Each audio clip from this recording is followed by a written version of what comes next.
Aujourd'hui, je vais vous présenter la nouvelle Auchan, écrite par Guy de Maupassant, un grand écrivain du XIXe siècle.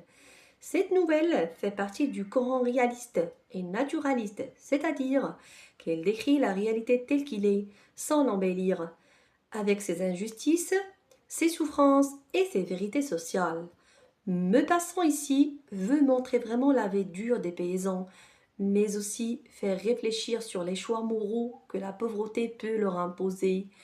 L'histoire se déroule alors à la campagne, en Normandie, une région chère à l'auteur, et met en scène deux familles pauvres voisines qui vont vraiment réagir très différemment face à une tentation, vendre ou non leur enfant à un couple riche.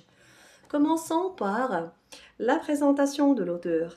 Guy de Maupassant est né en 1850 en Normandie et mort en 1893 à Paris. Il a été formé par Gustave Flaubert, qui lui a appris l'art de l'observation et de la précision. Dans ses œuvres, Maupassant parle souvent des paysans, de la pauvreté, de la société aussi injuste et de la cruauté de la vie. Parmi ses œuvres les plus connues, on trouve Bol de Suif, La Parure, Bel Ami ou encore Une vie. À l'époque, la France est en est plein. On est plein d'industrialisation. Les usines se développent aussi. Alors, passons maintenant à une présentation de la nouvelle. Le titre Auchan nous plonge tout de suite dans un monde rural. C'est une nouvelle réaliste, courte mais très forte en émotion. Elle raconte comment la misère pousse les gens à faire des choix extrêmes. Deux familles pauvres, les Tuvache et les Valins, vivent côte à côte dans deux petites maisons isolées. Ils ont beaucoup d'enfants et chaque jour est une lutte pour manger, travailler et survivre. Mais ces deux familles, pourtant très semblables, ils vont réagir différemment à une situation choquante. C'est une image qui montre la vie en Normandie, la vie des campagnes.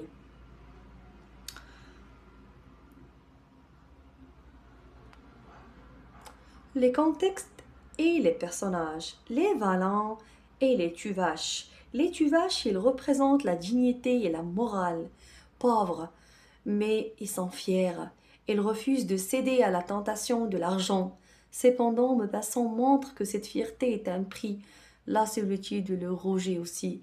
Les Valents, ils sont des paysans pragmatiques.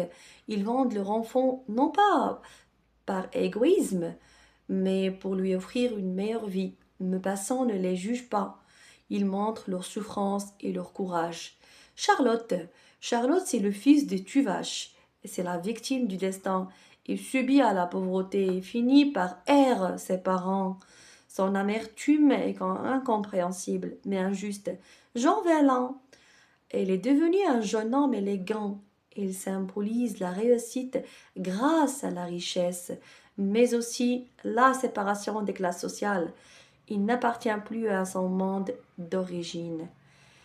Les Hubières, ils représentent aussi la bourgeoisie. Ils ont de bonnes intentions, mais leurs gestes montrent leur pouvoir. Le fait qu'ils achètent un enfant, ils montrent vraiment leur pouvoir et leur méconnaissance du monde paysan. Ils achètent un enfant comme s'il s'agit d'un bien. Voilà une image qui montre l'industrialisation rapide et le développement des usines, le développement aussi des usines et des villes durant le 19e siècle. À l'époque, la France était pleine d'industrialisation. Les usines se développent, les villes grossissent et les campagnes s'appauvrissent. Les paysans, ils travaillent dur, mais gagnent peu. Beaucoup quittent les villages pour aller chercher du travail en ville. C'est ce qu'on appelle aussi l'exode rural. C'est dans ce contexte que Maupassant dénonce les inégalités sociales entre les riches et les bourgeois, et les paysans pauvres aussi. Alors, le contexte historique, c'est ce que je viens de dire. Voilà une image qui montre une famille pauvre à la campagne. L'élément déclencheur. Alors là, dans l'histoire, on a l'élément qui a déclenché vraiment l'histoire. C'était le couple bourgeois et leur proposition d'acheter l'enfant. Il propose aussi, cette proposition, il a choqué vraiment tout le monde. Acheter un enfant, c'est inhumain. La partie 1, c'est la situation initiale. Deux familles pauvres vivent côte à côte, les tuvaches et les valins. La vie quotidienne, travail au champ, manque de moyens, de solidarité et rivalité locale. Introduction du couple bourgeois, sans enfants, désireux d'adopter. Partie 2, on a aussi l'élément déclencheur dans la partie 2. Le couple bourgeois propose d'acheter un enfant, d'offrir aussi des promesses pour avoir une vie meilleure. La réaction des tuvaches, ils ont refusé de donner leur enfant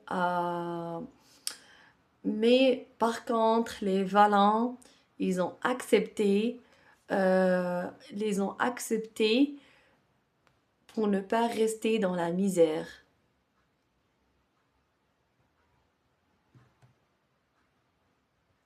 Résumé de la troisième partie. Dans la troisième partie, on trouve le dénouement et la chute. Ça veut dire, le dénouement, c'est le début soit de résolution de problèmes, ou bien c'est là où vraiment Jean est devenu bien habillé et prospère en ville. Charlotte, elle est devenue adulte. Il ressent de l'envie aussi envers ses parents. Il erre ses parents. La chute, c'est quand Charlotte reproche au tuvache le refus et s'éloigne. C'est une ironie cruelle du destin. J'espère que vous avez bien compris l'histoire.